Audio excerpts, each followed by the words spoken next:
Yo, what's up, everybody? I am Christian Alexander. This is ChristianNFocus. Jesus. No, I'm just kidding. And this is my wonderful co-host, CiErra Liggins. I gotta figure out this microphone thing. Oh my God. No, I think they heard us last time when I was this far apart. So I think so. Oh my God. Yeah. I need a Benadryl or something. Oh no. Oh my God. It's the weather change. Keep going back and forth. It is nuts. Mm-hmm. It's annoying. It was like 85 degrees today. Yes, and I had this big old sweater on today. I was so mad at myself. Yeah, you never know how to dress if you live in Houston, Texas. You never know how to dress at any time. Like, that's why whenever I go out, I always be confused when it's like cold outside and I see a young lady in like a little dress and like it's cold. I'm like, but maybe she didn't know. Or maybe she thought, it's cold right now, but it's Houston and it might be 85 later. So I'm gonna just weather the storm until it gets hot. Seen a lot of very strong ladies. I couldn't be outside. It's cold. I couldn't do it. But salute to you, sister. Salute to you. Yeah. But what's up? This is the third week. This is, it's one of my little accountability challenges for the year that I sit here and talk to y'all every Thursday at 7:00 for the next, however many weeks are left in the year since I started doing this. Shout out to my barber. Did a wonderful job on my haircut. His Instagram is tracking at the bottom. You can scan the QR code up there if you would like to get a haircut from Haircut Joe. Right on. So we're going to get into it today. There's been some stuff going on today. Yeah, a little bit. The governor has decided to go on the offensive in Harris County. Yeah. How do you feel about that? Well, it seems as if we can't get away from the redistricting, even though it seems like we make one step towards, victory. Then Greg Abbott comes back and with an alley-oop and tries to, push us back in his direction. So I think it's interesting that, he thinks he's going to actually accomplish something with putting that money in, because people already, express how they feel about this, the current administration and how they feel about him. So I don't know if more money is going to change how people's lived experiences right now. I pulled up a stat earlier before we started, and 51% Harris County identifies Dems. So there's a margin that I guess he can get to. But as far as I believe, I think that Dems are strongly blue here. Yeah, what the number is like $25 million. That is an insane amount of money. They are going to have so many block walkers. I'm like, they're putting candidates in like every House district race. Like, so every House member is going to have an opponent. Every Democratic House member is going to have an opponent. That is nuts. It's so Republican. But at the same time, like, I don't know. I guess if I was the person in power, would I not like mash the gas like this? I guess like if the tables were turned, what would you think that our party should do? Say we were in charge, right? Like, what should our party do? Like, should our party be like, yeah, everybody like peace, love, and opportunity? Or like, would it be like, let's win more, like, right? Like, let's try to capitalize on whatever momentum we already have going on. Does he really have some momentum though? I don't know. That's a good way to put it. I've been seeing a lot of stuff in the news about like things that the Republican Party, like as a whole, like as a fixture, are doing. But we've been seeing a lot of people turn against them too. Yeah, they're moving, I think, in a more strategic way. I don't think it's as people-centered as like, how we organize more on the left. It is more, okay, let's infiltrate the institutions and then go from there. Yeah, because I also think that infiltration is what's causing a lot of people to push back, right? Like, especially at the beginning of this year, we saw what they did when they ran up into some of these government offices and tried to push people out. And I feel like that's a big reason why people are turning against them right now too. So I think that some of their efforts is actually going against them because people are being greatly impacted by what they're doing. So I'm not sure. I mean, they can put people in these races. I remember during the congressional race for District D when we had Carmen, what's her name? Was it Montez? Montel. I remember her though. Hold on, y'all. This AC is loud. It did get loud. It felt good though, because it was little, what was her name? Carmen Montiego. Carmen something. Like I remember her though. Like, yeah. Carmen, I don't know what. I don't know. I mean, but I just feel like the people didn't respond to her well. Like she polled because she was the only representative for Republicans, but she didn't really do anything else. So I don't know. Like you tell me, I think you have more knowledge on how, putting people in these seats and actually putting dollars behind these campaigns might impact, the races. But do I think Greg Abbott's money is going to make an impact? Yes. Do I think that money is going to translate into wins? No. Yeah. Like there would have to be a serious shift in culture, just like in the region. Yeah. A lot of the people who do vote Republican, they don't live like in the inner city. So because there was a lot of people putting money behind Carmen. She was backed by some big people. The Republicans have a better chance countywide, and that's why he is targeting like Harris County. But the city is dense. So, like the portions of Harris County where there are people where he'd be able to influence, I think that, that's kind of already shored up. So I think we're gonna see a lot of people in the communities that are traditionally Democratic strongholds doing persuasion work. Yeah. How much money went up against because they poured a lot of money into that New York race too, not the Republicans, but the Democratic Party, and they still lost. I feel like, I don't know, we're seeing that money. Oh yeah, money not shifting everything right now in politics. No, it won't, because the people are still going to pick who they want to pick. But I think it's gonna do something. I think that the majority of are 83 million is how much they put up against About Me. Yeah, that's a lot. And it could and that was intra-party. This is a little different. But I know that those independents are going to spend a lot of money trying to get those independent voters. That's going to be a thing. They're going to spend a lot of money trying to do that. But I don't know. I think they're going. 25 million is a lot of money. The Hispanic vote. Yeah. The Hispanic vote. They're definitely going to go and get the Hispanic vote. You think they're going to get the Hispanic vote ICE right now? I don't know. That's tricky. You see what I'm saying? I feel like a lot of the stuff that they're doing right now is what's causing people to push back against them. And I don't know if money going to solve that. But what about the people, what about the Hispanic people that ain't messed up about it? Well, we need to see the polling right now, because I feel like last year they were sitting in a very different place than they're sitting right now. For sure. But how many of those people have defected? How many of those people were aware of what was happening, right? Because I have been told that there are people, there are Hispanic people who live here who they're not in support, people who come here illegally, even though they're from the same place. But are they not living in fear the way I think they are? I don't know. That's why, all of these realities can exist. Yeah. There are people who may actually feel like that. Oh, man. Oh, Texas. But I think all of that can be true. Yeah. I think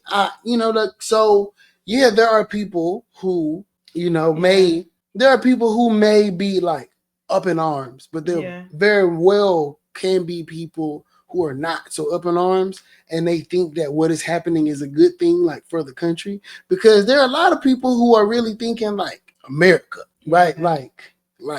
All the borders. 6 in 10 voters disapprove of how ICE is handling their job. a large majority of Latino voters, 72% in one poll, opposed recent Supreme Court rulings that allow ICE to use appearance, which is what we were talking about last week, language, or work status as grounds for arrest. So there is heightened feelings of insecurity and fear. About half of U.S. Latinos worry that they have family members or close friends that will be deported. This roaring has increased since March 2025. But they don't need the majority of Latinos. They don't. That's like this is a numbers game. You know what I'm saying? Like, I do understand they don't need like those people who are like, no. They don't need them. Like, so the people that they need, like the disaffected people, right? Like we talked about last time, right? Those people who are like toeing the line, if they get the amount of contact that money would allow them to, you know what I'm saying? 'Cause that's just his money. Like, that's just what he pledged. So what do you think? So I guess it's right to my question around, well, the question you posed earlier around like the Dem strategy to go up against that. You know, we just saw, what's her name, take the council member, a large position for seat that was like historically Black. Oh, yes. So, you know, we have, you know, more Latinos in, you know, council member seats. So how do you think that that's going to impact how people are voting? I mean, well, like, it's a numbers game. Like, you know what I mean? Like, do I think there definitely needs to be like more Black representation, you know what I mean? Yeah. But at the same time, like, there are a lot of Hispanic people. So like, you got to kind of take into account, like, you know, especially when, you know, more and more are voting and, you know, turning out and stuff like that. Like, it's, you know, you got to take into account what the demographics of the community look like. Like, you know, so. Yeah, and her messaging that she run against, we could talk about that, but. I mean, you got to. She ran against, she ran on a platform that she was pretty much defeating a MAGA supporter, which I think is a lie. But I just think that, you know, her moving into that position may say something as well as to like what Harris County voters are feeling around, you know, like Trump. Like conservatism. Yeah. Well, staunch conservatism in this day and age is something more or less that is frowned upon in more urban communities. Yeah, which is the community that Greg Abbott is targeting, right? Yes. So, like, but that is like, you know, like that is the city of Houston. Like, he is more focused on Harris County. So, like, you know, there are quite a few areas in the county where, like, you know, it's like really red. So, you know, we gotta take that into account of like, you know.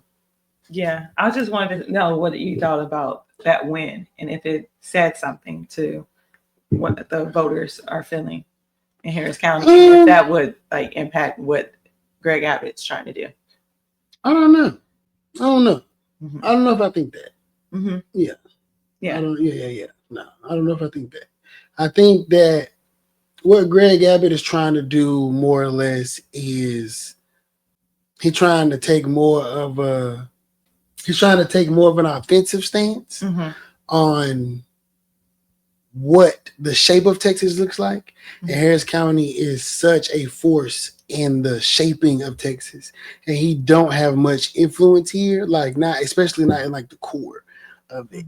So if he can figure out like within the margins how to like garner more attention, and get more people to be on his side, then he can have more of a say so. I mean, because he does a bunch of things that, like, you know, handicap the county and stuff like that. So, you know, I think that it's a, you know, like, it's a numbers game. Like, it's a numbers game. It's all a numbers game, and it more or less just speaks to this, like the strategy, like the business first strategy versus the people first strategy.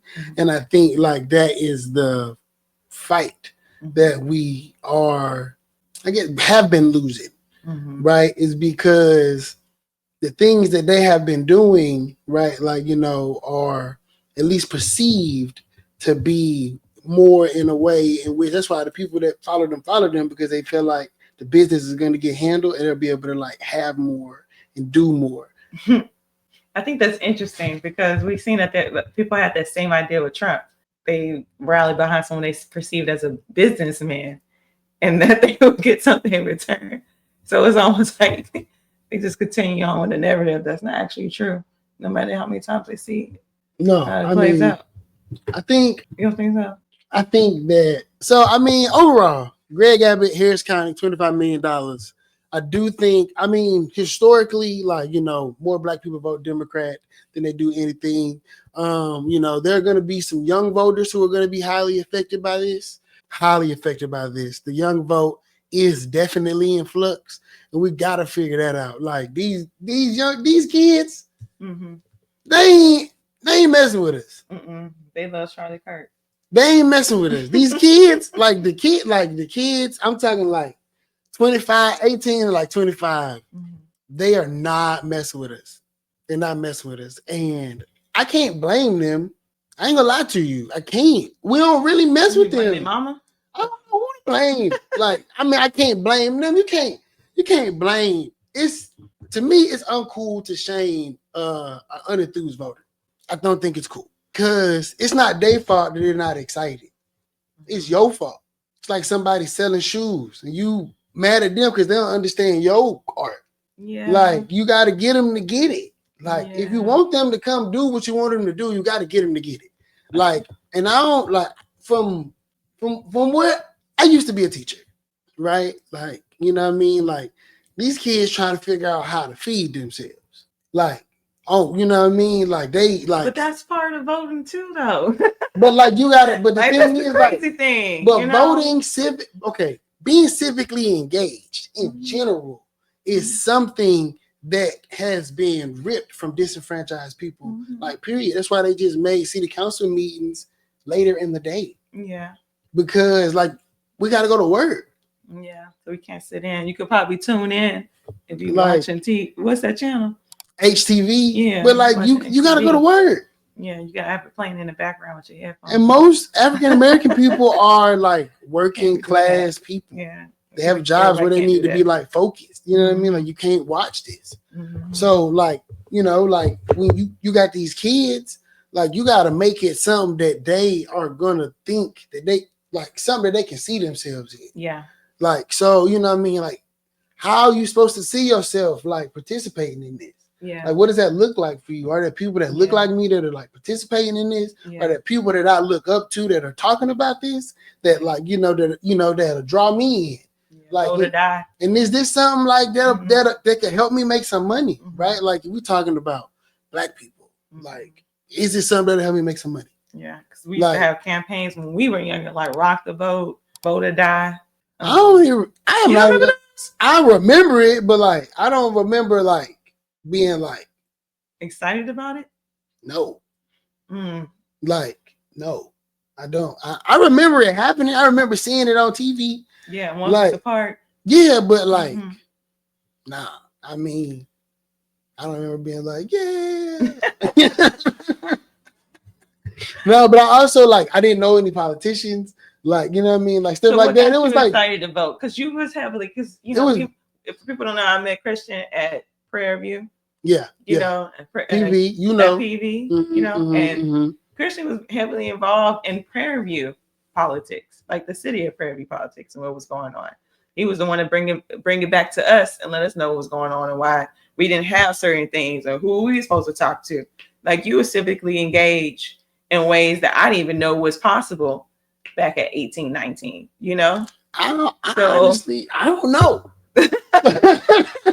Like, my grandma used to do the elections at the church. My family back in Virginia, they started a church. One of my cousins, cousin from a long time ago, CeErra Liggins. He started the church that we used to go to growing up in my neighborhood. My grandma, when I was growing up, was a church secretary. And they used to hold, they used to vote at the church. And I just remember being there, seeing her do that. Like, the church is civics. So when I grew up, that's like later. Yeah. So when I got older, like, people would always tell me, like, you're going to be a lawyer, or like, you're going to be a pastor or something like that. But like, I was always like very like friendly and inquisitive. Mm-hmm. So like when I got to Prairie View, I went to Prairie View for political science. Mm-hmm. And so like there would just be, little things like, I tried to do the government, but I didn't like it. Like I don't like this. I don't want to be the representative. Mm-hmm. Like, but I know them, and if I see something or have an idea, whatever the case may be, like the proximity is cool. But I personally don't want to be the representative. And you know what I would say to that point about SGA at PV and like my own upbringing, how I feel. I never did feel like I was a part of that. Mm-hmm. Like even when I was at PV, there was moments where I wanted to do certain things, but I would see certain people involved. I'm like, that's not me. So I didn't see myself even at PV in politics. I always felt like I sit a little bit outside of that because I wasn't, I didn't deem myself to be as like presenting as respectable as a lot of other people did. And then especially because I did have my baby at 19. Yeah. I was a young mother in college. So I didn't really feel like I fit that mold. But there was a lot of things within like politics within PV that I did want to get involved in, just didn't seem like a pathway for myself. So I do know what you mean. Like when you got in there, you probably saw what I'm talking about. Like it's a little bit. It's just like regular politics. Yeah. And that's the thing, right? Like that's why, like if you're gonna talk about like kids in our community, and we're not talking about like well-to-do kids. We're talking about kids from the south side of any city, right? Like, you know what I mean? Like the west side, like, you know what I'm saying? Southwest is a whole like different thing. The east side, like, right? Like, like the those kids, those black kids, like how do you make it so that like they understand like who to go talk to about their grandma trash not getting picked up? You know what I mean? They like dumping stuff behind their house. Yeah, they just suffer through it. Like, because like it is, don't get me wrong, not saying that there aren't people out here like doing the work, trying to educate people, stuff like that, like going back to church, right? Like, but it gotta be like more relatable. And I think that like, where we are vulnerable is like the youth, more leaning towards like younger men, right? Because younger men are increasingly becoming more conservative. They're going to church more, right? Things like that because of the male loneliness epidemic. On top of the fact that like, the relationships between men and women have changed drastically. Like, so that's something that's going on with men. I think like, Kevin Samuels it's a lot. Winning. Like it's a lot going on in the community, especially with young men. Like, like they're looking to different people like as symbols of strength and stuff like that. Like, and like that's everybody like Charlie Kirk woo, but like he was somebody for like young men, whether they was like white or black or whatever the case may be. He was somebody for them to like look to as like strength. Like it's crazy. But that's how it works. Sense of strength. That's how it works, though. You know what I mean? Like there are like that's like the drug dealer being like the hero in the hood. But like to some they people, got nobody else to look up to, so you look up to them. Going right back to there are some Hispanic people who think ICE not that bad, and that reality exists. Them, their cousins because Bumpy Johnson was a hero to some and a villain to some. So like that duality. It's something that has to be explored. Like it's something that needs to be, paid attention to most definitely. Yeah. Like, so, I think that making sure that the places where we are vulnerable, where there are cracks, we can find meaningful ways to fill those cracks so that those people that feel left out can be heard and like understood, and we can message to them appropriately, because that is where I think they're going to spend that money. They're not going to spend it on black women. They're going to spend it on putting what's that Charlie Kirk thing in colleges? Oh yeah, they're putting it in all the high schools. Yeah, I saw that. They're putting it in all high schools. I saw that. Yeah, it's going down. Oh, they're going to have a tough time up against Riley Samuels. It's going down. it's going down. They're not playing. They're not playing. They're not playing any games. All right, cool. I think that was good. I think that was a good little run. Little 1-2, yeah. Yeah. Little 1, 2, 3, 4. All right, so what else is going on? What's going on? My daughter I'm just gonna go. My daughter hid my microphones today. I spent 8 hours playing hide and go seek with my microphones today because my daughter put them somewhere they shouldn't have been. Parenthood is the ghetto. Hey, don't stop either. I know I get on my mama. Ghetto. Oh my god. I'm like, y'all tell my mom about everything every day. Who is so so it ghetto. don't ever stop. It's so ghetto, dog. For the rest of your life. Man, I thought, you know, and when I see her doing shit, I'd be like, damn, I used to do that. Yeah.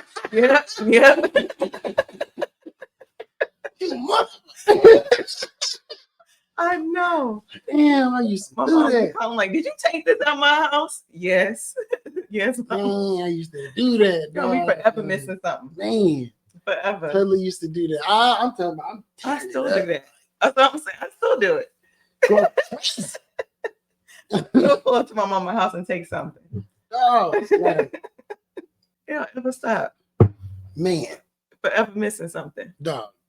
Can't find anything. And I know I didn't just lose it. Doesn't make any sense. The ghetto. The ghetto. So, let me see. I'm going to make sure I do this right. That was supposed to turn on. Okay. So I'm sorry. Why he always look like he just jumped off to a Green Day? Like he always got like the darkest eyes and mascara and eyeliner. You know you what? See that? He do.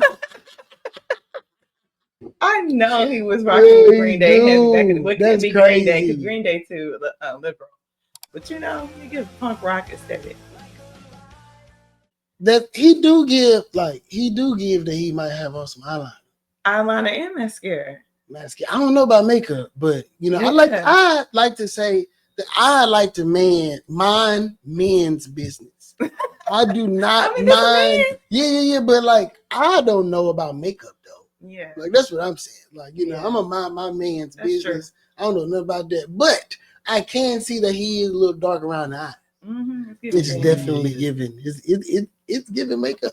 So JD Vance tried to spin a 4.6% unemployment rate as good news, but saying that in a nutshell, right? Because we're not gonna play it. I just want pull it up a little bit so we can see it. Saying that before, right? Like when Obama was the president, people just wasn't going to work. They ain't need to go to work. They just wasn't going. They wasn't trying to find jobs. But now we're putting jobs out there. Now they want to go to work. Now they doing stuff.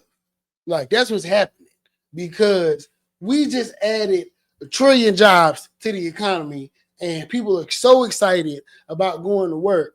Now this is why. It's good news because we got people actually looking for jobs now in our administration. They weren't actually trying to find jobs during the last administration. That's not what was happening. But now they're happy. It's happening, and the rate's gonna go up. This guy sucks.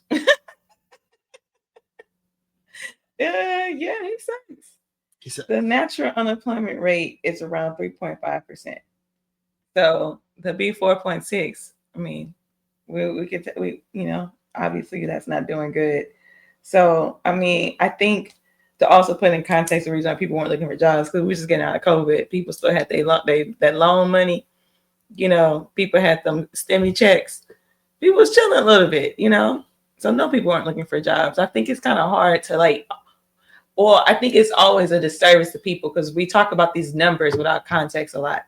So when adding some context, but to look at a number like 4.6 and say that more people are looking for jobs when they also laid off so many people this year. That's what I was about to say. So many people got fired. So many people got fired this year. So many people got fired. So, I know at least 6 people personally who got laid off. Yeah. I was scared all year. We still got a week left and I'm still crossing my fingers that I'm still going to be at my job. Still crossing my fingers. I know so many people who are they took our contracts, all of this different kind of stuff. We went through 3 rounds of layoffs at my job this year. 3 rounds in 1 year. My mama, she works for an oil and gas company. They laid off 200,000 people. I know. Can you imagine laying off that many people? She work at HR, but it's a global company, so it's not just 200,000 that number people. together. Just realize it's a global company, but that's a lot of people to tell them out. You know, you ain't got no job. 200,000 people. Mm-hmm. That's absurd. Let me make sure I'm not saying the number wrong. I'm gonna look it up real quick, but it was around there because they gotta announce it when they do it too. For 2025, the first half 2024. That's not saying. What was the number, bro? Number. Numbers of layoffs. I don't know. It's not giving an exact number. Yeah, it's not giving an exact number, but they're supposed to report it, so it's on there. It's a global company, so it's people around, you know. But that's a lot of people. That's a lot of people that don't have jobs. Maybe it was 200. Maybe I said that number wrong. Yeah, maybe it was 200. Maybe it's 200,000 now. It's not the right number. I'm not going to say the name. And then the president, right? So let's go to the president. Then the president said that he reduced prescription drug prices 400 to 600%. What a difference a year makes. In addition, I'm doing what no politician of either party has ever done, standing up to the special interest to dramatically reduce the price of prescription drugs. I negotiated directly with the drug companies and foreign nations, which were taking advantage of our country for many decades, to slash prices on drugs and pharmaceuticals by as much as 400, 500, and even 600%. 400 to 600%. Dog, if I'm selling you something for $10, okay, $10. I'm selling you something for $10, and I give you 100% discount. What that mean? I ain't paying nothing. It's free. It's free. If it's reduced by 600%, I paid you to take it. I was gonna say your grandkids are taking it for free. 600%. What? And so sometimes it calls a question to me. If he says things like this, knowing that people are smart enough to question him on it, what's his motive for saying it? I think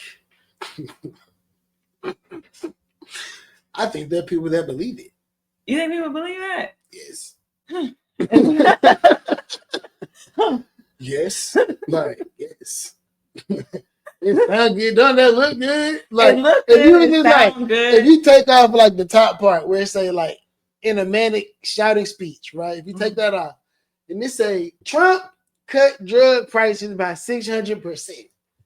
That's the headline. Mm-hmm. If you, right? Like, you're not that good at math, but you can vote. Yeah. I'm just saying, like, everybody can vote. Yeah. Everybody can vote.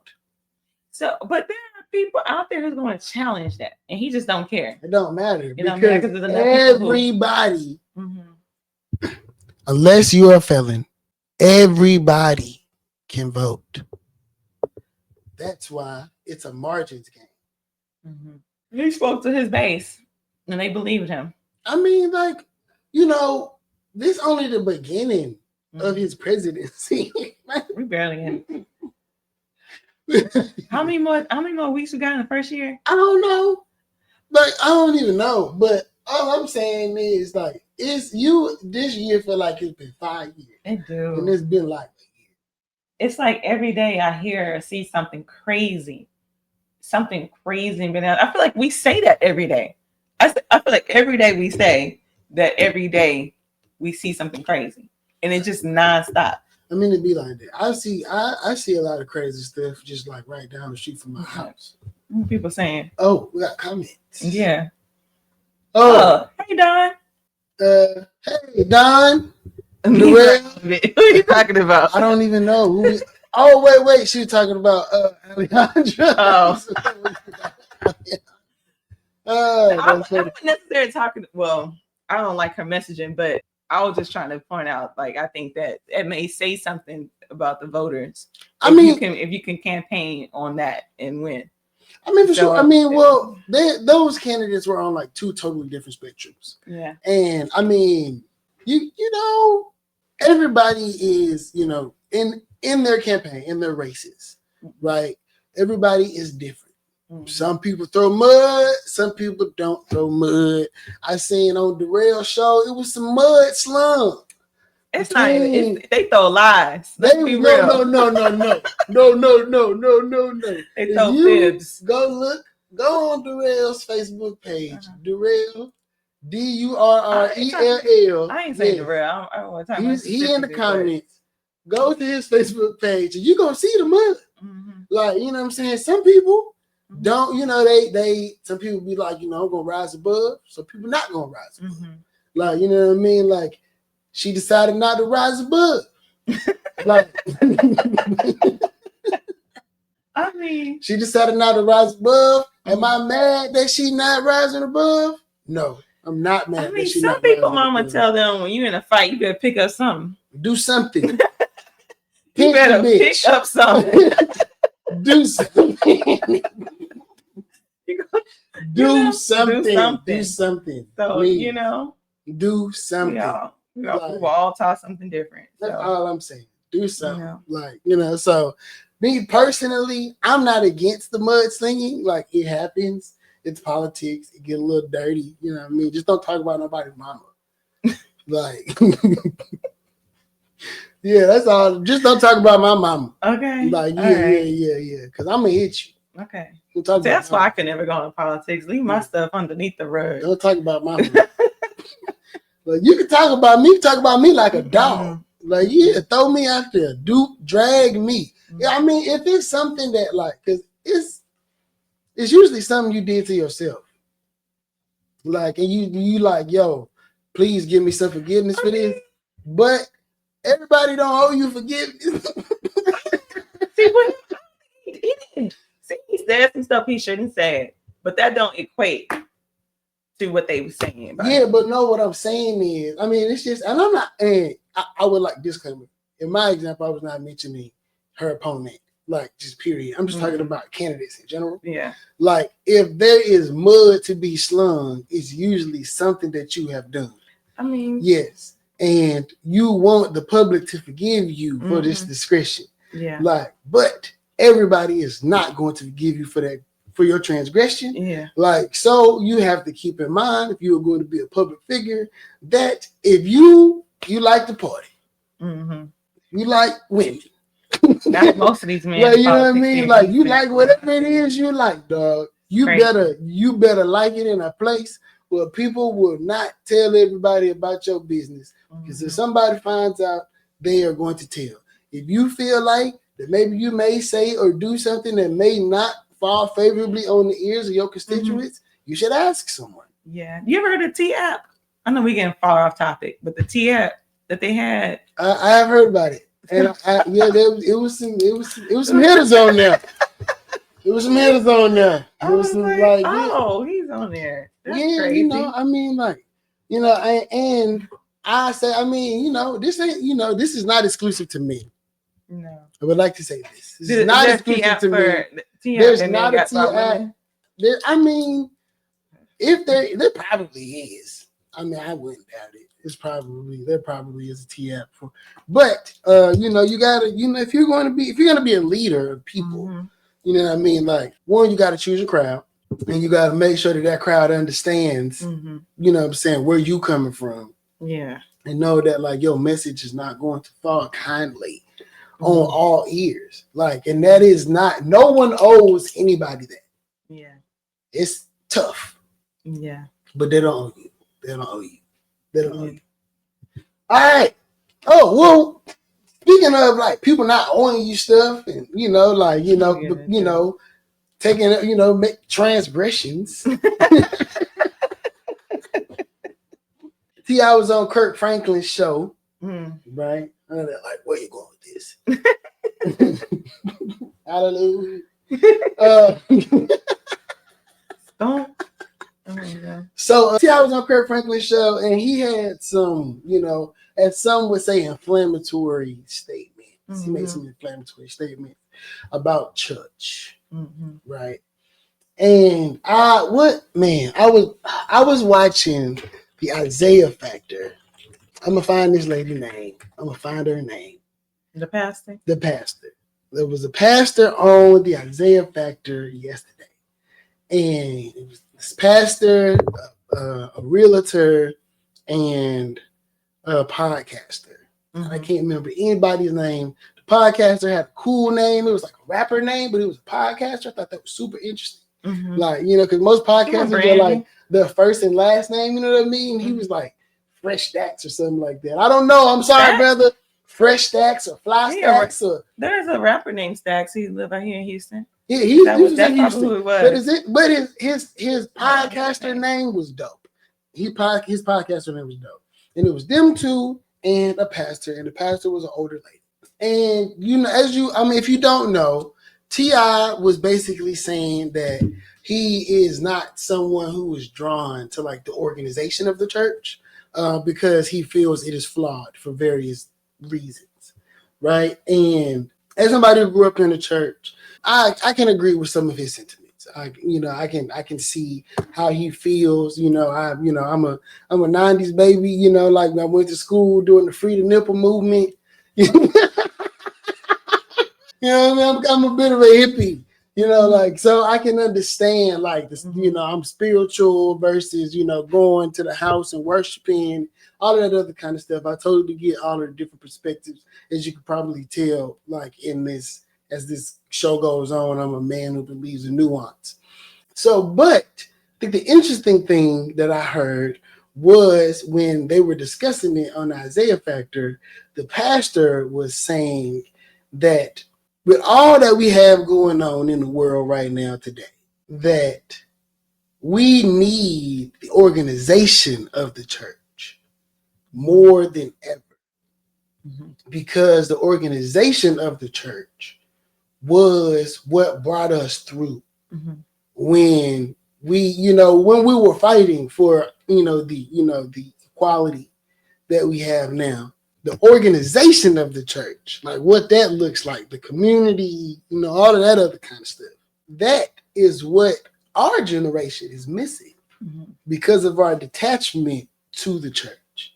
And that put a lot into perspective for me. Mm-hmm.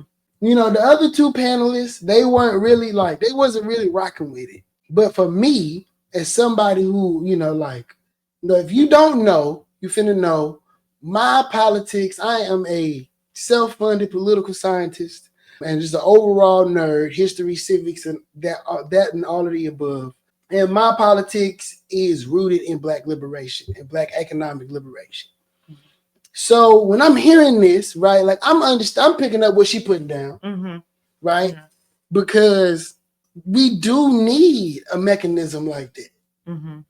But how do you bring them people back to the temple, though? Like, how do you do that when they're so disillusioned? Mm-hmm. And we have conversations about church plenty of times. And I think that one of the challenges goes back to, and like an unrelated thing right now, right? Like we think about like how, like, for example, Gavin Newsom, right? Where Angela Rye was calling him out for not believing in reparations, but he's also someone right now, a voice that's going up against Trump, like I'm just creating a parallel here of how we have these things that we can rally behind, these forces that we need to rally behind, but they're almost like inherently problematic at the same time. Mm-hmm. And so like we're up against these challenges of like wanting to hold those things accountable, but also knowing that we need them, or my name maybe needs a strong word, but they're necessary. I think for moving like forward, right? I think need is appropriate. I think that we need to find cohesion with the church. How? I don't know. Because the challenge is holding them accountable at the same time. It's. I pulled the stat because we said we were going to talk about this. Yeah. In 2019, the Houston Chronicle posted a story where they found 387 Baptist pastors, employees, and volunteers that face allegations of more than 700 victims of sexual assault allegations in 2019. And I will say this, right? Like, you have to deal with the problematic parts of all things that are started. 700 victims. Yes. And from this stemming from 1998. And that is absolutely terrible. Did you hear about the Boy Scouts? Not to hear about the Boy Scouts. I'm afraid to hear about the Boy Scouts.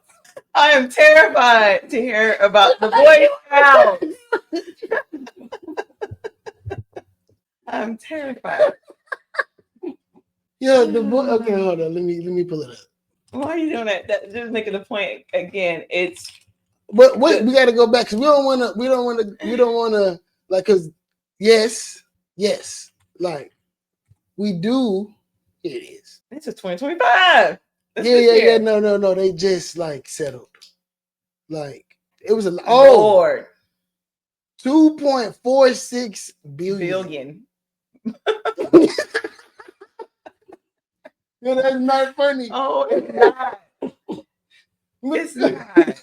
2.46 billion. Oh my God. So this is what I'm saying, right? This is what I'm saying. There are nasty people everywhere.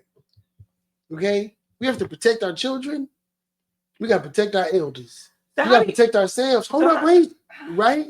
Because this is this is the part of like community building and community and shit that people don't want to deal with.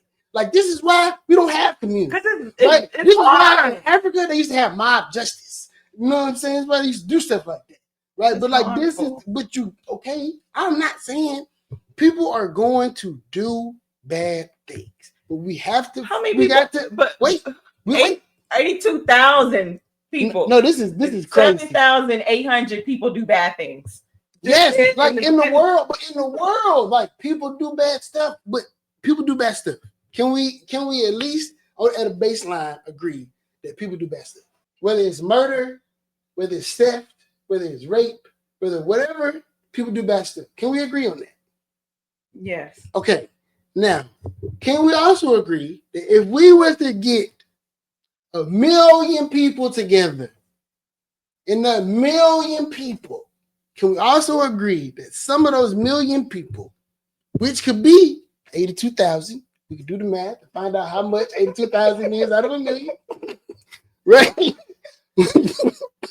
Well, no, it wasn't. That was 82,000 claims. It was 7,800 people.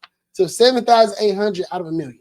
Okay, so we can say that like there's going to be a portion of these people. I don't know if it's going to be significant. That's 8,200. You want to know how many? 78,000.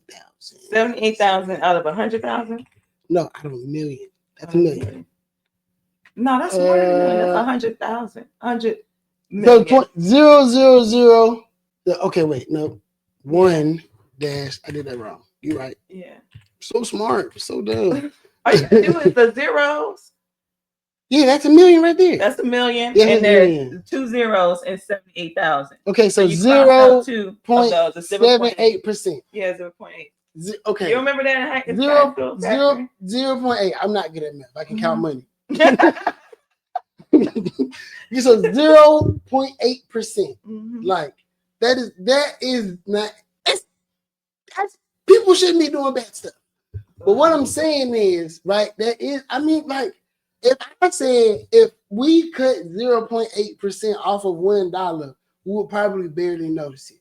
But what I'm not saying that to excuse any of the behavior. I'm going back to community and organization, right? Like there are going to be people inside of there who need to be rooted out because they will cause chaos in any form. But I think that as a social incubator for change, like the institution of the church serves a grand purpose in the full progression of Black people, or as I like to call Negroes in this country. Because we don't have many other institutions in which we can like organize our like social and fiduciary capital through. Like, so us as millennials, like all our L's with this institution, I think that it would behoove us to be able to try to find some resolve so that like, we can, or if there's some way to, because people start new churches and there are a lot of different like kinds of pastors now, which is a little mind blowing for me. I'm still trying to get used to that concept of like I don't even know what to call this kind of pastor. but they like kind of worldly a little bit. Like, but if Joel Osteen could exist, I think that, let's figure it out. But what go ahead. I'm sorry. No, go. Well, I think in order for us to move forward with the church being restated as that pillar, there reconciliation made on behalf of the church. And I think what's being called of us is that we kind of like put aside the differences so that we can move forward versus holding these people accountable so that we can move forward. It's like, like if like, you got an older brother and he picking on you, he taking your food, he pushing you around, whatever. And your mama like, hey, y'all better get it together. And it's like, so I got to like, I don't know, like withhold my anger towards my brother or we all going to get in trouble. And I feel like that's kind of how like the approach is right now with the church, where we have to like put aside how we feel, put aside our hurt, put aside our harm, or we all are going to end up, harmed. We're all not going to be able to get towards like the goal that we're trying to get to. Whereas holding the church accountable, saying, hey, this number of people causing harm is not okay. Hey, that pastor doing such is not okay. Like I've heard stories of people who've tried to go up against their pastor and was ousted, even though the pastor or whatever they were doing was not okay. But the person that person got put out. And I think it's those stories, it's those situations where it's causing us not to, lean on the church like we used to. And it's not us that got to do something about it, it's them. Yeah, no, I'm not saying that the church don't have a PR problem. PR. Like, yeah, that's what it is. PR. Yeah, that's what it is. Like, they have this is definitely public relations. No, this is totally public relations. Like, I mean, it is bad. It's bad.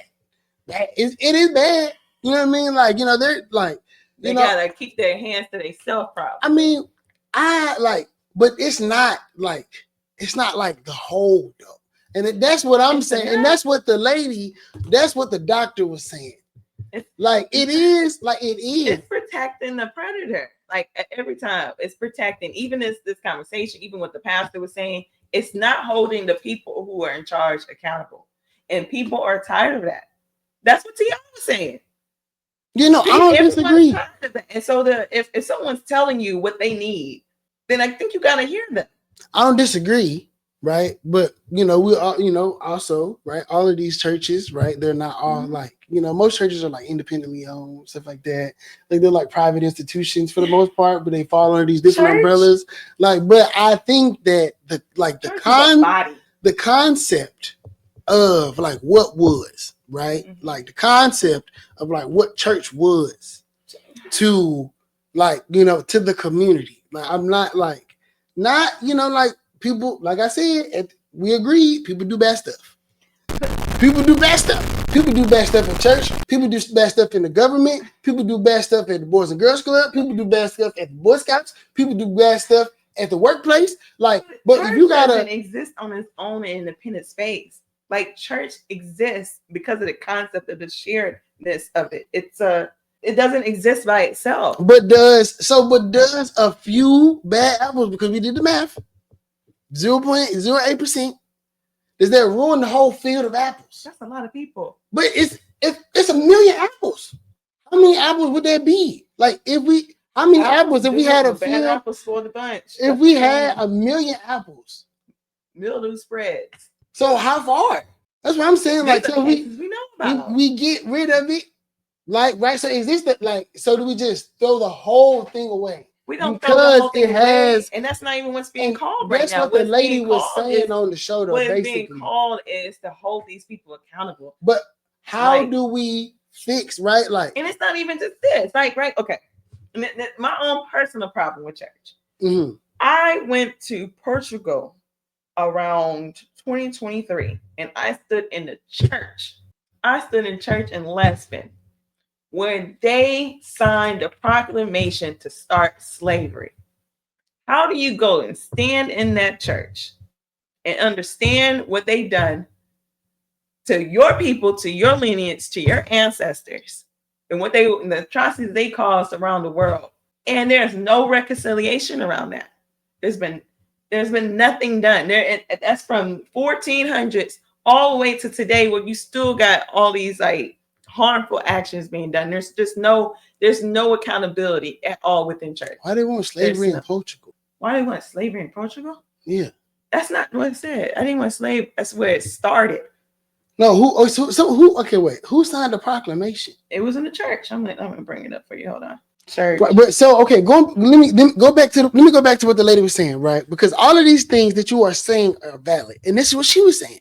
She was like, "Y'all are all making valid points, but like you can't throw the whole thing away because there are a few bad actors, but the general concept of the togetherness in the community of this is what will help pull the community through, because what other place are you going to find a bunch of black people at one point in the day? Maybe that's the issue. I mean, like, but the thing is, like, you got to use what you got.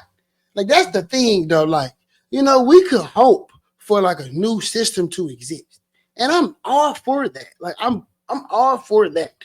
Mm-hmm. Like, but like, until we get there, why people put the harm aside? We got to use what we got. Like, you don't. Churches are independent. They're all not the same. They're independent. Like, they are independent. I feel the same way about churches like I feel about cops. Right? You got good cops. You got bad. That's not how people see it, though. Church in itself, church in itself represents a body. It's not singularity. So we can't say they're independent churches. That it's not viewed as. But like you can have one experience at church A and have a different experience at church B, and they're two different leaders at the church. Yeah, but it's a system, like of course there's bad actors in some places. Not all have bad intentions. We know those things, right? But when we ask the question, why aren't people showing up to church no more? When we ask the question, what can we do to bring people back to this foundational pillar in our community? The answer always is that the people who are the leaders in the church need to show some remorse, show some acknowledgement, somehow address the issues that have been existing within church that has come up against Black people since 1492. You get what I'm saying? Mm-hmm. Like, we have been harmed by the church since 1445, when Pope Nicholas V authorized the enslavement of non-Christians, marking an early justification for the trade. That's the church I stood in, Lesbian Cathedral. Oh, so, that's the proclamation for the slave. Yes, okay. That's what I was talking about. So from that moment to now, when people are still being harmed in church, you got to understand that there's the legitimacy around people's hesitation about getting behind church right now. And that just has to be addressed. I just don't think we're going to move forward without that. And I understand that is a pillar. I understand that what it's done for us in positive ways, but that harm is harm. And it just don't go away because there are some independent churches that may be doing good. Like, it just has to be addressed. And the people who are leaders in the church need to really stand up and, do some real acknowledgement around that. I don't disagree with that, but it's almost like I had a conversation with this one of my really, really, really cool friends, and we were talking about, it's almost like the conversation of when there are like white people who like, I'm not racist, like I didn't do that. Mm-hmm. You know what I mean? Like, and it's like, yeah, like, oh, that is a nice church. Like, and it's like, yeah, and people go like, yeah, you didn't do it, but like you gotta atone for it. Yeah. Like, but I like the duality in that is crazy. Mm-hmm. I mean, because in your like cognitive mind, like for me to cognitively tell another person in this reality that we are experiencing right now that they should have cognitive dissonance for something that they didn't actually participate in, but like something that they lineage participated in, like I like But the true cognitive dissonance is to go to church and put aside what you know. No. Let me finish my point. Like, so me telling, like, you know what I'm saying, my white friend that they should feel bad for slavery because it happened because white people did it. Like, right. That's the, like, it's akin to, like, you know, Pastor Jim, who is a great God-fearing pastor. He ain't never hurt nobody or like stole no money or like nothing. But because he is a part of this system and like he loved God and he is drawn to be able to do, like, he has to atone for the sins of people that are not him. Yeah, but that's part of the work. That's part of the work. And the true cognitive dissonance, I'm telling you, is going and sitting in church and knowing that things been changed in the Bible, knowing that it's been used to justify the enslavement of your people. You know that people use it to take advantage of people, whether that's children, the people who are in the body of church. That's the true cognitive dissonance. To sit there and listen to them use scripture to justify the subordination of women. You sit there and you listen to them say these things, and you know that those certain scriptures were put in the Bible just to political gain, right? Like, that's the true cognitive dissonance. And the only way that we're going to move forward is if there's some acknowledgement around that and like some way, like some clear path forward to like really get into the word of God and what it's supposed to be. There are, like I was saying about those new pastors, like there are pastors out here who, like, man, where my TikTok phone? Your TikTok phone? Yeah, man. Cause like it's this one pastor, like, bro, like smoke cigars and shit, and he says shit.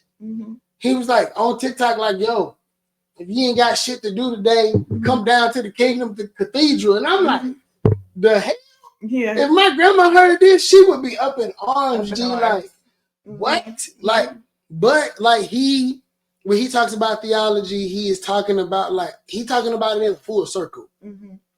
Like, and I can appreciate that. Like, you know, like, and you can tell that he is like a God-fearing person, that he loves to preach, he loves to serve, and all those other kind of things. But he acknowledges the patriarchy, he acknowledges the misogyny, like all of those different kind of things. Like, he, you know, like, he's extremely progressive. I think that's the word I'm looking for. Like, I guess that's progressive, like, you know what I'm saying, in a theological sense, like theological, I don't know which word it is. But I think that, like, you know, the presence of people like that, like, right, especially like, you know, in the Black church, especially if you are you know, because they used to say, like, if you read, we're going to stop at 120. Okay. If you read, you know, old people used to say, if you read too many books, you get like far away from God, stuff like that. Yeah. You know, like you start to like question stuff and be like, is this? That's what according to starts setting, right? And I think that, like, you know, there are other like-minded Negroes, you feel me, who, you know what I'm saying, want to find community and like God and love, and they do acknowledge and are openly, you know what I'm saying, their eyes are open to like the fact that these things had occurred at a point in time, but like their love for God, like, is what it is, and they want to serve through this institution. And I think that was her point, is that, like, because she was saying, like, you know, I feel you, but like us though, like, you feel me, like, where we gonna go? Who can I run to? Yeah. You know what I'm saying? Like, but for real, you know what I mean? Like, and you know, I'm stuck on, like, where we gonna go? I do get you, and I understand your point, because it is a pillar, it is a rallying point for Black people. There's still enough Black people who are in church who are able to, like, you know, move past or not even acknowledge those things, you know. And there's enough, and it's kind of like, you know, again, like the true cognitive dissonance is putting that aside to be there, you know. I mean, I think, you know, my mentor told me this. He's so wise. Dr. Alexander Brown told me this, right? Dr. Brown has had a very interesting, like, spiritual journey. He was a Hebrew Israelite at one point in time. Oh wow. Yeah, he was like their like historian or something like that. He went over there to Israel, like, kicked it with some dude named Ben Amin. Like, you know, like he was deep in it, like, you know, Now he said that brand of Hebrew Israelite is not what we know today. Mm-hmm. It was different. And and he's like he's a PhD. He's been a PhD since like the 70s or something like that. You know what I mean? Like he's running around with Martin Luther King and them, right? That's them his people. Yeah. He grew up like in the church. I think his mama was a Jehovah's Witness. Wow. I believe. Right. Like I think and his grandmama was a Christian. Like, so he had a very, very interesting religious journey, right? And he said to me, he chose Jesus. Like, and that was a thing, right? Like, because we would, like, like how we sitting here, we going.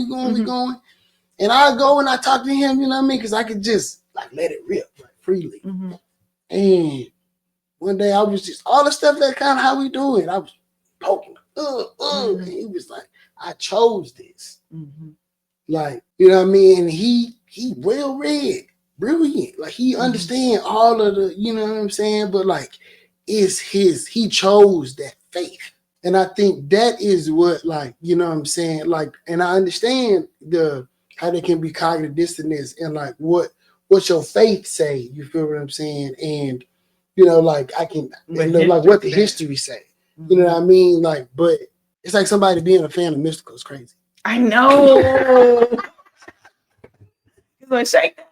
No, like, oh my God, like, I smell smoke, dog. Yeah. Like, you know what I mean? Like, but he has done harm. He done harm. Like, went to jail, got out, and then did harm again. Like, you know what I mean? It's like, dang. You like being in there. But you know what I'm saying? Like, it's like that, dog. Like you choose to be a fan. Yeah. Yeah, you know what I mean? Like it's my thing is why I was on the side of the doctor, because I mean I've had my own cognitive dissonance with going to church. But where I am right now, I'm like, man, that makes so much sense. It makes so much sense. Like, and I know a lot of people like us. You know what I mean? Like we just live in Texas, so there are a lot of people who are like, I go to church every Sunday. It doesn't even matter. I get rolled on Saturday, but I'm gonna be at church on Sunday. And that is crazy to me because at my grandma's church, you are a backslider. Like that look I smell. Like what? Bishop Lorenzo Moore is not having that. I remember being a backslider in like the 7th grade. Like feeling like, oh my God, I was like looking at booty. Like I'm going to hell.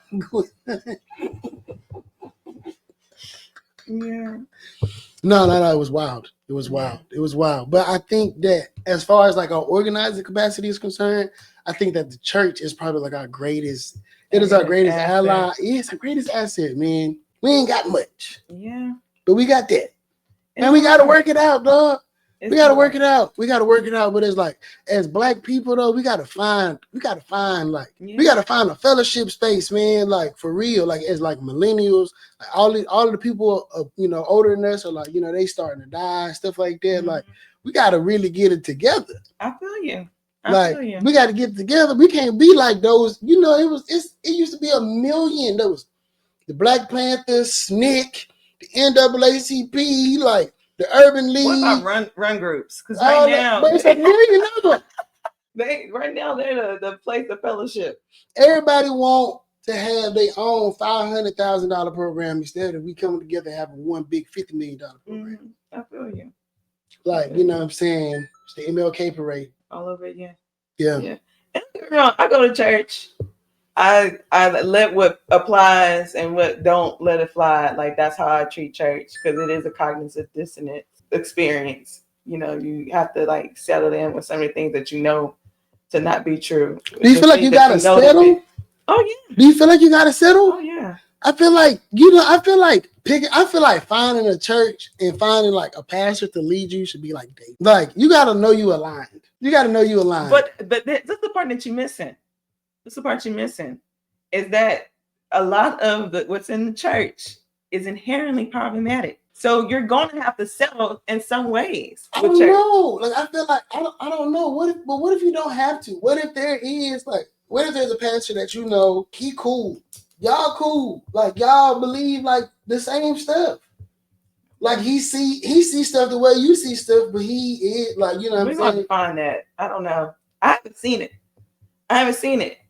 You know, like I really like the church I go to, but they started talking about women submitting and all this other stuff. I'm like, y'all crazy. Y'all crazy.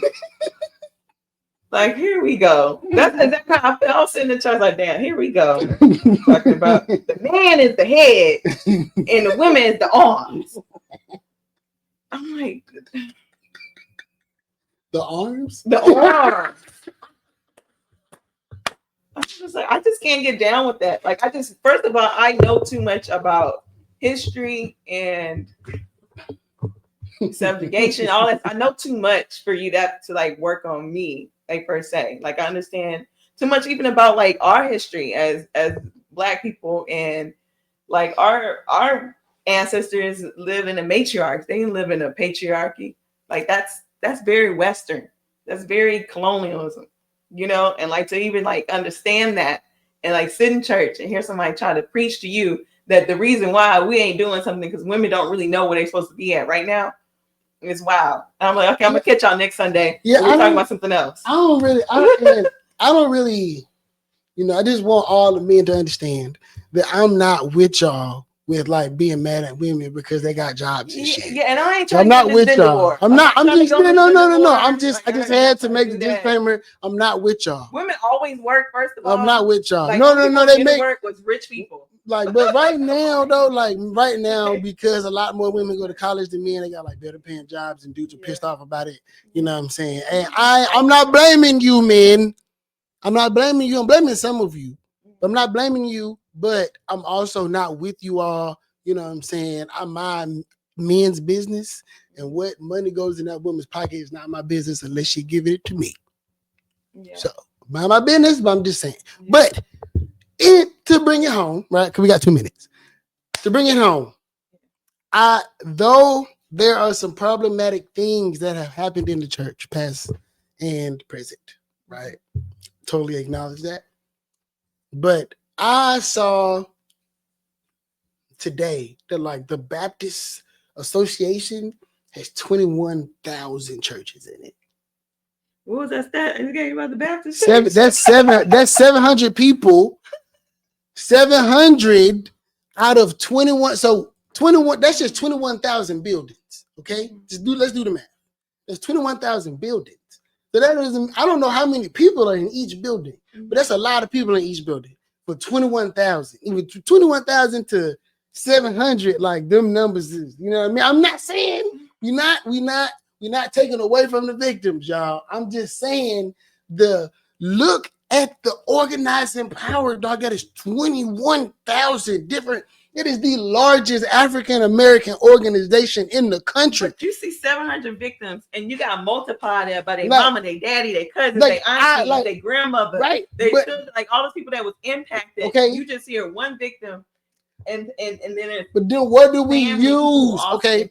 What do we use? I said my idea, right, is to, right, we go in, you know, you go in, you root out the cancer, you know what I'm saying? You try to make sure it don't spread, right? But that's all you can do though. But do you not use the body no more because it caught cancer? Black people are way more creative than that. Like we were rallying before we were giving church. We've been going to church forever. But before we had that, we had other things. You know, I mean, jump circles. You know what I'm saying? Like jump. Well, you know, I'm just trying to say. But that don't like this. This is going back to my point earlier about how like we are having a messaging problem with the young children.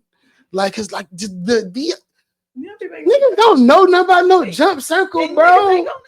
But like they are going to church. The young people ain't going. Like the young men are going to church. They are going to church.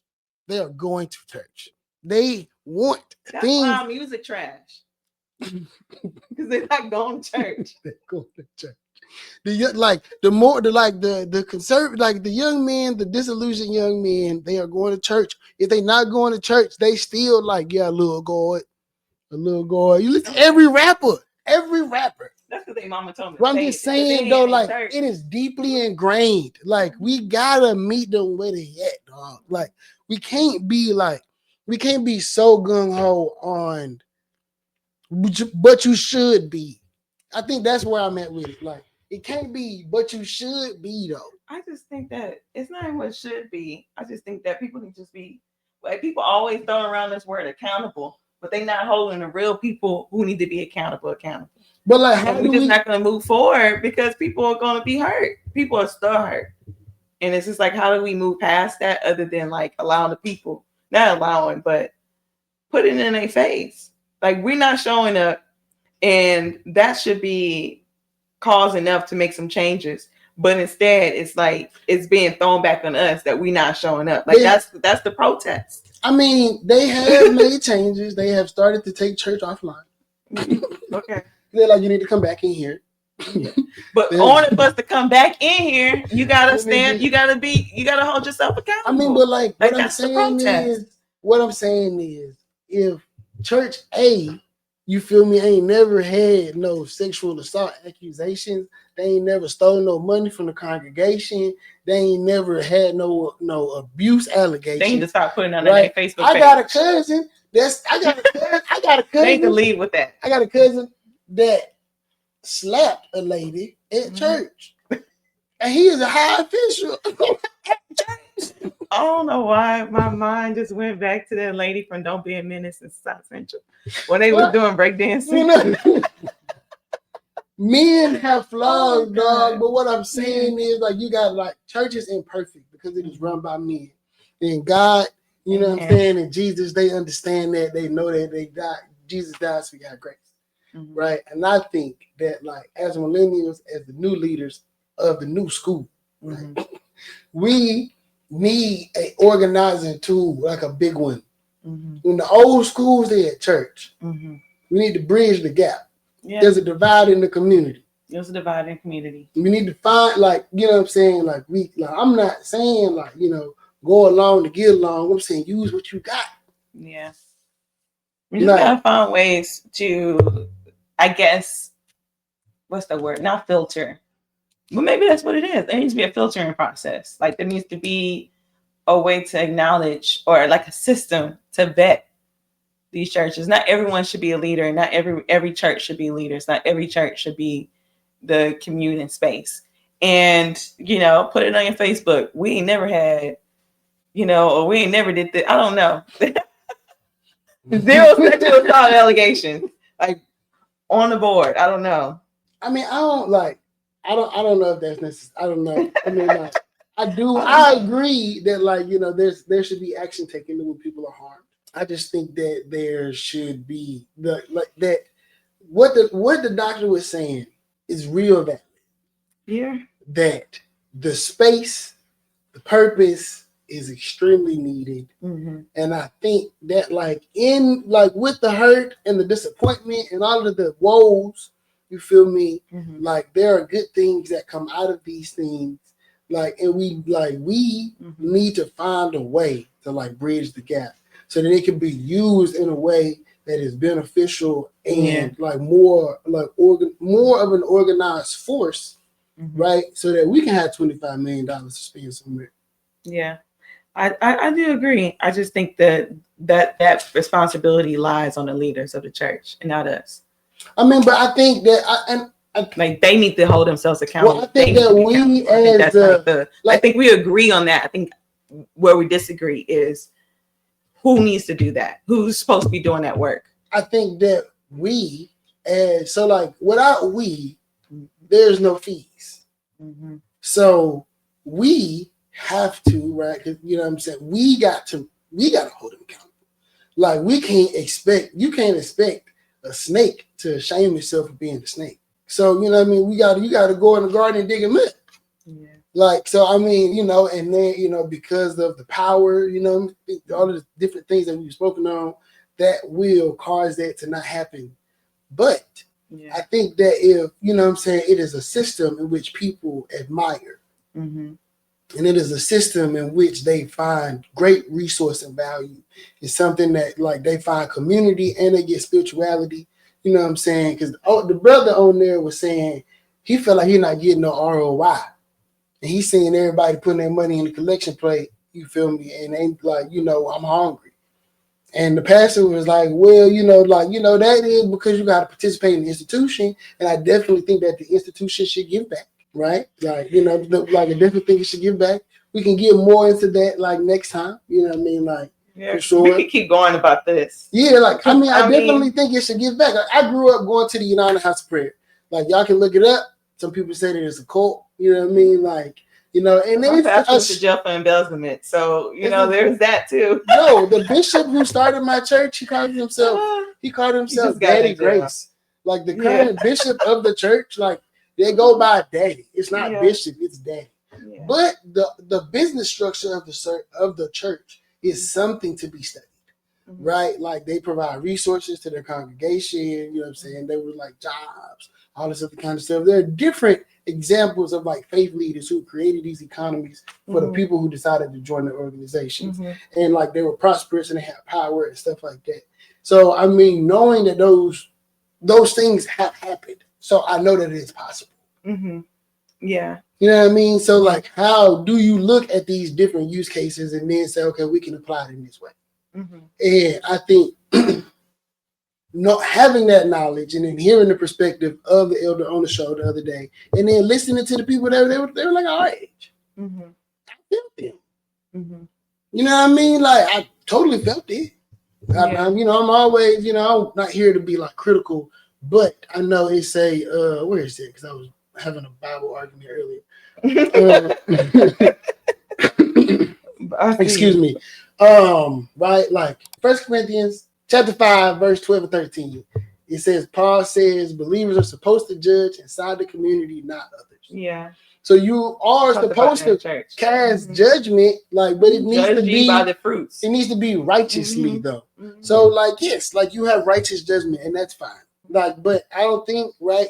You don't tell people to go die because they got breast cancer. So, like, you feel me? You get it out of there, and then you try to live a healthy life. I think that's the. I don't disagree. I just think who should be doing that work? Who should be finding those people getting out? Who should be doing the work to atonement? Who should be doing that work? Like I don't think it should be placed on those people who feel the way they feel to somehow put that aside so that we can get to that place, because that's a lot. Mm-hmm. That trauma's real. Mm-hmm. Trauma's real. So it needs to be the leaders who do that work. It needs to be the leaders who root out the bad. It needs to be the leaders that come forth with a new path forward. I don't know, man. It's the same way I feel about politics, bro. You can't have the leaders. The people at the top. Yeah, but like, I think that it is more of a people problem than it is the leaders problem, because we elect the leaders. We're a lot of leaders to be there. Like, and if the church came to if the congregation, if the body got up and rebuked the pastor, he would be nothing. If the country got up and rebuked Donald Trump, he would be nothing. Right? If we said we don't want you no more. Mm-hmm. Like, right? Like, so I think that the biggest thing about all of this is like there's no place for us to collectively focus our power. Like there's like one streamline of consciousness for all of us to collectively focus our power and like point it in a specific direction. Okay. So like if we as the people don't want it, then we can say no. Like, because we have the power. They need the collective funds. They need the collective sweat equity. They need that. Okay. So if we can better organize and understand that, like, we have power as people, then we can be able to use these things for our benefit and eventually be able to root out all of the cancers that cause the bad things. I don't think, realistically, I don't think that's possible. Somebody gonna fuck up. Somebody gonna do bad. It's just, but the bad can be sexual assault. I don't know. Can't be, I cannot. There's bad, and then there's like, yo. I don't know about like, right? Like, I don't judge people's sins. Bad is bad. Bad is bad. You kill somebody, you take advantage of somebody, like whatever it is, like it's bad. You should not do it. Like, do not do it. Yeah. Like, just don't do it. I'm not gonna grade sins No. But I'm just saying, like I'm it is. I'm just saying, like I'm saying, you should totally keep your hands to yourself, right? HR, work policies, all of that other kind of stuff. You shouldn't touch people, right? You shouldn't coerce people, right? Diddy, right? You shouldn't do that, right? That these power structures, people take people, right? Because we're inherently sinners, right? Like we, people do fucked up shit. Like when you give them positions of power, you just got to try to find the leaders who won't be abusive. Like, and we just it's the patriarchy. You stuck it all up. Yeah, it's the patriarchy. So, man, we talked for quite some time today. I know. Oh, I do feel better. Shout out Flonase and Rotos. all that, man. Like I'm, my voice already raspy, y'all, and I'm in here going. It's really terrible. I really hope y'all was engaged, man. I fucking love this shit. Yeah, we can talk all day. Yeah, I'm gonna lie. Yeah. Me and Christian talked the 12 the next day arguing, so For sure. Debating. For sure. For sure. Sometime. Yeah, for sure. Now I gotta go. Shout out, happy birthday, Kennard. Happy birthday, bro. I'm about to go partake in a few beverages with my bro for his birthday. A little late. Started at 7. Yeah. I'm hungry too, so. Yeah, I should do that. I should do that. Eat too? Yeah. Started eating chicken. I think I'm gonna quit chicken again though. Does it make you sick? No, it's not. It actually didn't do anything. Like I have been sneakily eating things like lamb. Yeah, whenever I would go to my homegirl Joy's house, she lived here. She moved to DC. I hate you for leaving. Her and Brandy, they left. Joy's cooked these immaculate like Sunday dinners, and she loves to make like lamb and like have it like this wine sauce. And I'm just like, she cooks things that are like, what's that? Yeah, you know what I mean? Like I watch the cooking channel. I do. I watch a lot of cooking TikToks and stuff too. And I just be like, man, I just want to taste it. Like I don't want to like indulge, but I just want a morsel. Yeah. Raleigh decided to go vegetarian, so it's a new journey for us. My homegirl, her daughter, who is significantly younger than Riley, she decided to go vegetarian, and she is online in a tiff. Like, what am I supposed to cook? It's not cheap. It's not easy. Nah. Honestly, the easiest way to do that, because it actually is cheaper. Like, but it's a lot of work. The protein isn't cheaper because you gotta get beans and you gotta eat way more. Well, to get your protein intake. No, not really, because I was vegetarian for a long time. Yeah. You don't really have to do that. It just depends on like the kind of meals that you put together. It is just a lot more work. It's a lot less convenient than eating meat. Yeah. But it's a lot of chopping involved. Yeah, a lot of chopping. Yeah.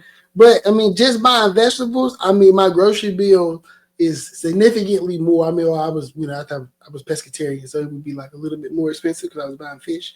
But for the most part, like I would just be buying vegetables. Yeah, and you eat enough like mushrooms and all them other kind of. It'd be like, all right, I'm cool. Yeah. So if there ain't no seafood in there, you should see a decrease in your bill. I hope, because I've been pescatarian before too, and I like people be sleeping on like sardines and tuna. I'm sleeping on sardines. It's actually sleep, and I found this out on TikTok. It actually has more nutrients in it because it's a smaller fish. It didn't grow as large. So it didn't obtain like all the mercury that larger fish have. And it's rich in omega fatty 3 acids and high protein too. So for really like $2-3 versus what you spending on like $10 $11. And it's not bad. It's actually not bad. Pula actually put me on that. She used to make me she used to make me African, what she call it, dry rice. And put sardines on it. Sardines, veggies, palm oil, dry rice, which is like rice, but you cooked it a little bit more. So it had like a little burnt taste, but it does sound crazy. But the scorched taste gives it like flavor too. So it's called dry rice. It was pretty good. Yeah, no, I'm not eating no sardines. Yeah, I'm not doing that.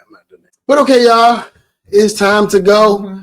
Thank you for tuning in. This was great. Like, look at me. I'm not even dying anymore.